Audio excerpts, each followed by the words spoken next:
सुदामा श्री कृष्ण द्वारा दी गई विदाई से चिंतित होकर सोचते सोचते अपने गांव पहुंच जाते हैं।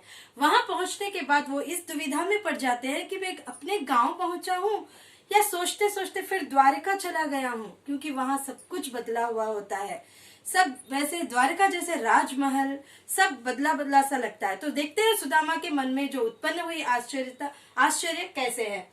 वैसोई राज समाज बने, गजबाज घने मन संभ्रम छायो। कैंधो पर यो कहूँ मार्ग भूली, कि फेरी कह मैं अब द्वारका आयो। भवन बिलो की बे को मन लोचत, अब सोचत ही सब गांव मछायो।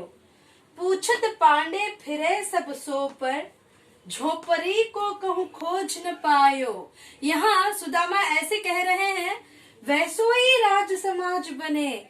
उनके गांव पहुंच जाने के बाद वहां जब वो देखते हैं तो जैसे द्वारका में बड़े बड़े महल, राज समाज मतलब वहां के महल, लोग, सेना, ये सब ऐसे ही लग रहा है कि एक राजमहल में वो आ गए हैं। गज बाजी घने मन संभ्रम छायो। गज हाथी, बाजी घोड़े, घने मन संभ्रम छायो। मन में घने बहुत संभ्रम, भ्रम को उत्पन्न कर रहे हैं कि ये गांव है या श्री कृष्ण का राज्य है, मैं फिर से द्वारका चला तो नहीं गया।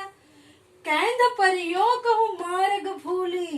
कैंध परियो, मुझे तो ऐसे लग रहा है कहूँ मार्ग भूली, मैं कहीं रास्ता भूलकर, कि फिर कह मैं अब द्वारका आयो, फिर से रास्ता भूलकर मैं कहीं सोचते सोचते वापस द्वारका पहुंच गया हूँ क्या, ऐसे उनको लग रहा है। भवन बिलो की बे को मन लोचत। भवन, भवन, बड़े बड़े महल, बिलो की बे देख कर मन लोचत, मन में ऐसे लग रहा है, ऐसे सोच रहे हैं। अब सोचत ही सब गांव मझायो। ये सब मन को आकृष्ट करने वाले बड़े बड़े भवन, ये सब देखकर उनको लग रहा है कि ऐसे सोचते सोचते वो बीच गांव में पहुंच गए।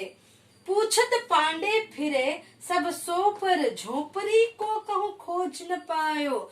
वहां उनको कुछ भी समझ में नहीं आ रहा है। उनकी दशा ऐसे हो गई कि मेरी झोपड़ी यहाँ कहाँ है। तो ये क्या करने लगे, पूछत पांडे फिरे। पांडे मतलब सुदामा का पूरा नाम सुदामा पांडे है। सुदामा पांडे पूछत फिरे, सबसे पूछते हुए घूम रहे हैं इधर उधर, सब सो पर, सबसे पूछते हुए घूम रहे हैं। झोपड़ी को कहूँ खोज न पायो, लोगों से पूछ रहे हैं कि सुदामा पांडे की झोपड़ी कहीं देखी है आपने, कहाँ है उसका पता, ऐसे दूसरों को पूछते हुए वो इधर उधर घूम रहे हैं। तो सुदामा की दशा ऐसे हो गई, पहुंचे तो वो अपने गांव में ही, लेकिन वहां के ठाट बाट को, वहां के महल और ये सेना, घोड़े, हाथी, ये सब देखकर उनके मन में ऐसी दुविधा हो गई कि मैं अपने गांव पहुंचा हूँ या श्री कृष्ण के द्वारका को वापस ही आ गया हूँ।